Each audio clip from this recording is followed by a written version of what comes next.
ओम श्री अनंतकोटि ब्रह्मांड नायक राजाधिराज योगिराज परब्रह्मा ओम श्री सच्चिदानंद सद्गुरु साईनाथ महाराज की जय.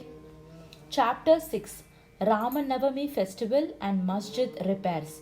Efficacy of the touch of Guru's hand.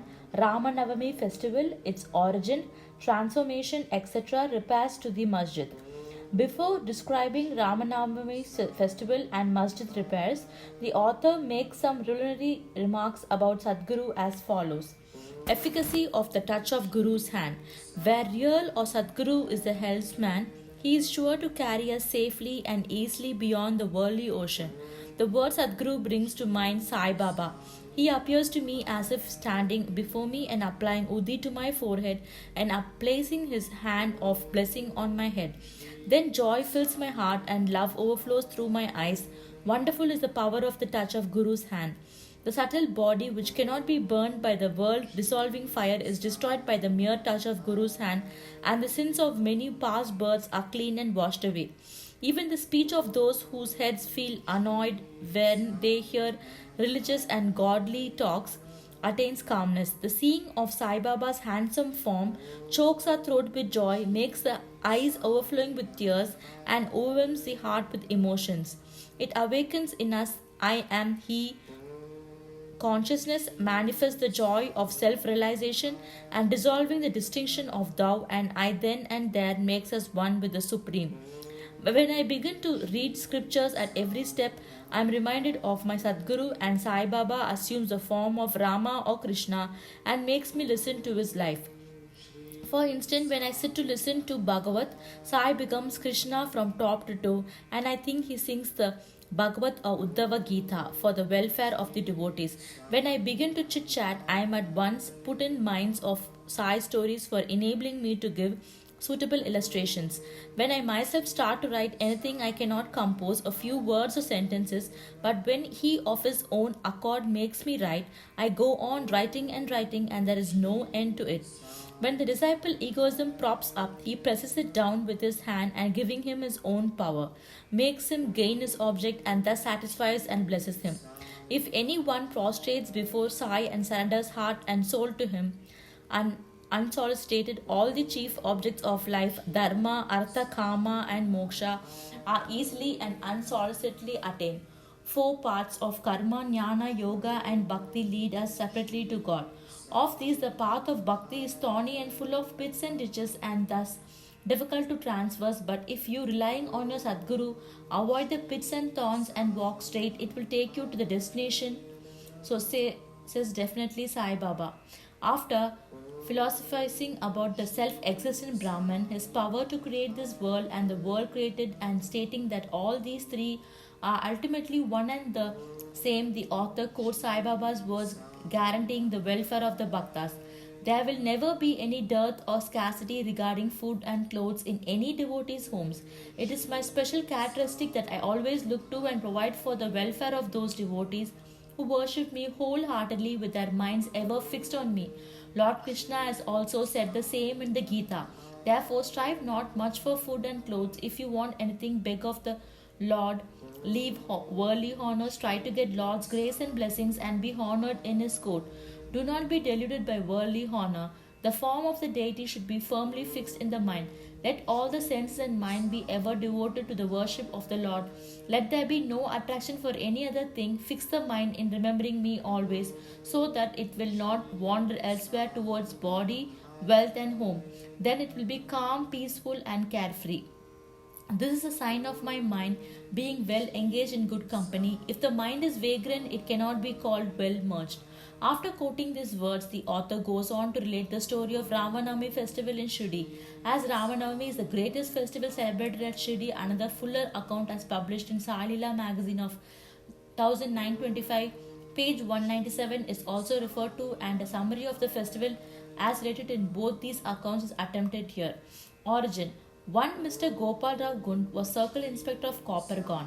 He was a great devotee of Baba. He had 3 wives but had no issue. With Sai Baba's blessing, a son was born to him.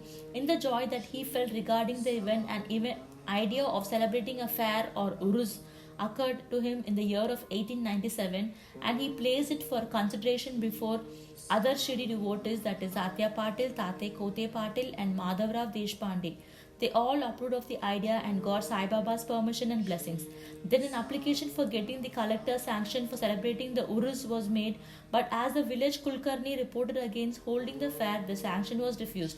But as Sai Baba had blessed it, they tried again and ultimately succeeded in getting the collector's sanction. The day for the Urus was fixed on the Ramanavami day after having consultation with Sai Baba. It seems he had some end in view in this, the unification of the two fairs of festivals, the Urus and the Ramanavami, and the unification of the two communities, the Hindus and the Mohammedans. As far future events showed, this end or project was achieved. Though the permission was obtained, but other difficulties cropped up. Shirdi was a village and there was scarcity of water. There were two wells in the village. The one in use dried up soon, and the water from the second was brackish. This brackish water was turned into sweet one by Sai Baba by throwing flowers in it. The water of this well was insufficient, so Tatya Patil had to arrange to get water from a well by fixing moats thereon at the considerable distance. Then temporary shops had to be constructed and wrestling bouts arranged. Gopal Gun had a friend by name Damu Anna Kasar of Ahmednagar. He also was similarly unhappy in the matter of progeny, although he married two wives. Sai Baba too blessed him with sons, and Mr. Gun prevailed upon his friend to prepare and supply one simple flag for the profession of the fair. He also succeeded in inducing Mr. Nana Sahib Nimako to supply another embroidery flag.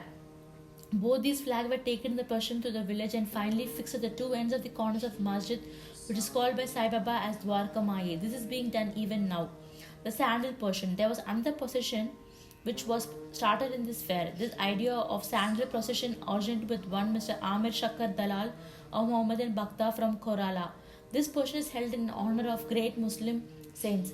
Sandal, that is chandan paste, and scrapings are put in thali and they are carried with incense burning before them in procession to the accompaniment of band and music through the village, and then after returning to the masjid, the contents of the dishes are thrown on the nimbar and walls of the masjid with hands.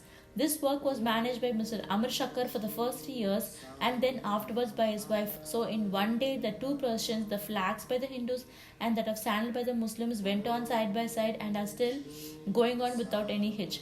Arrangement. This day was very dear and sacred to the devotees of Sai Baba. Most of them turned out on the occasion and took out the leading part in the management of the fair. Tatya Kote Patil looked in all outward affairs while the internal management was entirely left to one Radha Krishna Mai, a female devotee of Baba. Her residence was full of guests on the occasion and she had to look to their needs and also to arrange for all the paraphernalia of the fair. Another work which she willingly did was to wash out and clean and whitewash the entire masjid, its walls and floor, which were blackened and were full of soot on account of the ever-burning Duni, the sacred fire of Sai Baba. This work she did during the night when Sai Baba went to sleep every alternate day in Chavadi. She had to take out all the things, including even the Duni, and after thorough cleaning and whitewashing, replace them as they were before. Feeding the poor, which was so dear to Sai Baba, was also a great item in this fair. For this purpose, cooking on a grand scale and preparing various sweet dishes was done in Radhakrishna Mai's lodging, and various rich and wealthy devotees took a leading part in this affair. Transformation of Urus into Ramanavami festival. Things were going on this way, and the fair was gradually increasing in importance till 1912 AD when a change took place. That year, one devotee, Mr. Krishna Rao Jageshwar Bhishma, came for the fair with Data Sahib Kapade of Amravati and was staying in the previous day in the Dikshit Wada. While he was lying on the veranda and while Mr. Lakshman Rao alias Kaka Mahajani was going down with puja materials to the masjid, a new thought arose in the mind and he accosted the letter. Thus, there is some providential arrangement in the fact that the Urus or fair is celebrated in Shirdi on the Ramanavami day. This day is very dear to all the Hindus, then why not begin the Ramanavami festival, the celebration of the birth of Sri Rama here on this day? Kaka Mahajani liked the idea and it was arranged to get Baba's permission in this matter. The main difficulty was how to secure a Haridas who would perform Kirtan and sing the glories of Lord on the occasion. But Bhishma solved the difficulty by saying that his Rama Akhyan was ready and he would do the Kirtan himself while Kaka Mahajani should play on the harmonium. It was also arranged to get the Suntavada as Prasad prepared by Radhakrishna Mahi, so they immediately went to the masjid to get Baba's permission. Baba, who knew all things and that was passing there, asked Mahajanis as to what was going on in the Vada. Being rather perturbed, Mahajani could not catch the purpose of the question and remained silent. Then Baba asked Bhishma what he had to say. He explained the idea of celebrating Ramanavami festival and asked for Baba's permission, and Baba gladly gave it. All rejoiced and made preparation for the Jayanti festival. Next day the masjid was decorated with buntings, etc.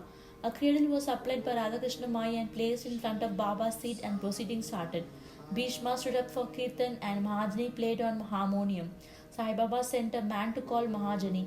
He was hesitating to go, doubting whether Baba would allow the festival to go on, but when he went to Baba, the latter asked him as to what was going on, why the cradle was placed there.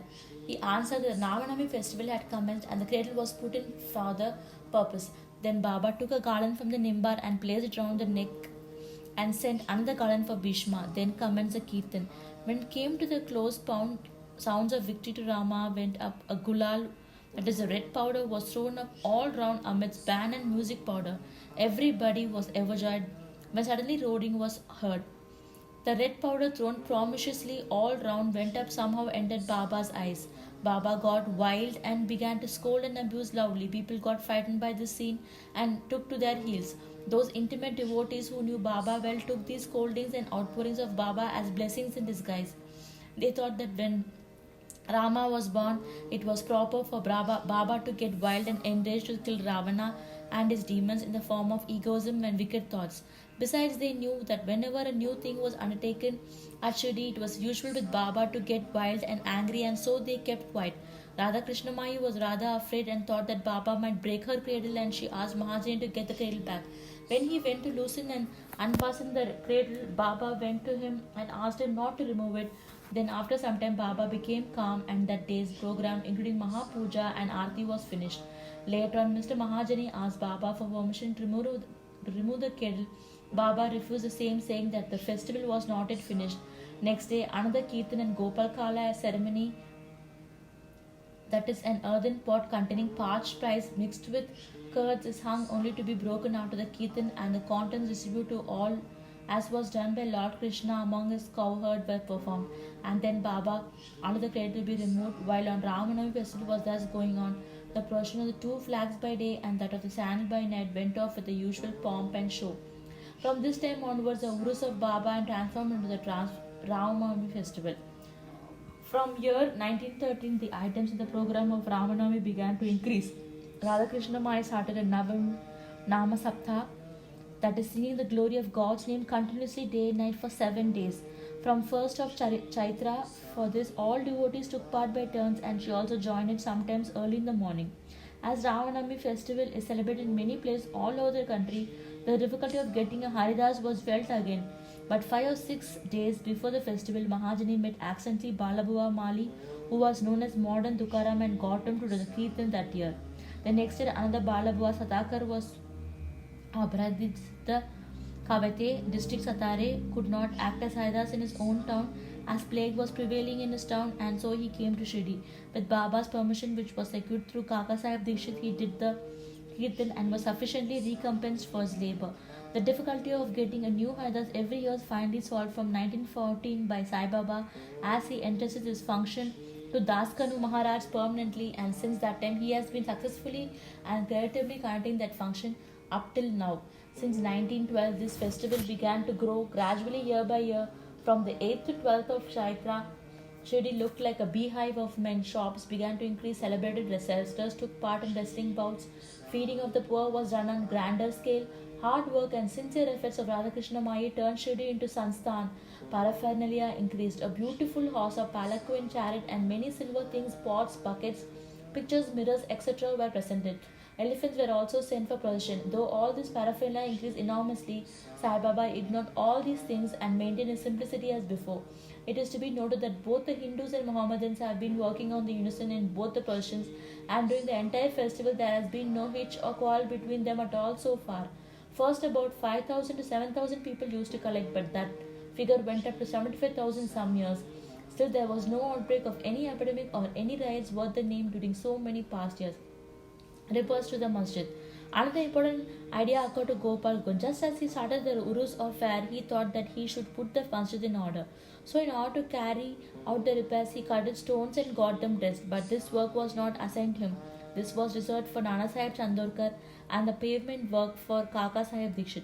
First, Baba was unwilling to allow them to have these works done, but with the intervention of Malasabadi, a local devotee of Baba, his permission was secured. When the payment was completed in one night in the masjid, Baba took a small gaddi for a seat, disregarding the usual piece of sackcloth used till then.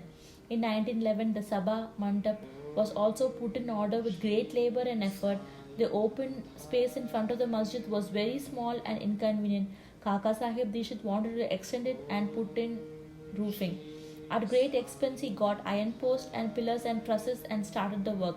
At night, all the devotees worked hard and fixed the post. But Baba, when he returned from Chavdi next morning, uprooted them all and threw them out.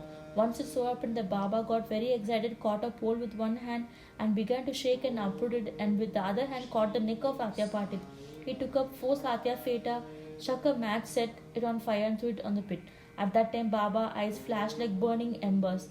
None dared to look at him. All got terribly frightened. Baba took out the rupee from his pocket and threw it there as if it were an offering on an auspicious occasion. Tatya also was much frightened. None knew what was going to happen to Tatya and none dared to interfere. Bagoji Shinde, the leper devotee of Baba, made little boldly at once, but he was pushed out by Baba. Madhavra was also similarly treated, he being pelted with brick pieces. So all those who went to the intercede were similarly dealt with, but after some time Baba's anger cooled down. He sent for a shopkeeper, got from him an embroidered feta, and himself tied it on Tatya's head as if he was being given a special honor.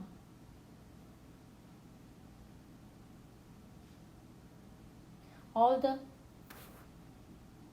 people were wonderstruck to see this strange behavior of Baba. They were at loss to know what enraged Baba so suddenly and what led him to assault Tatya Patil and why his anger cooled down the next moment. Baba was sometimes very calm and quiet and talked sweet things with love, but soon after, with or without any pretext, got enraged.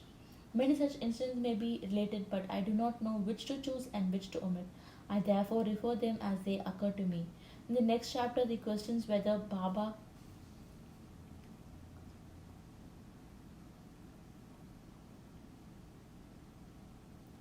Hindu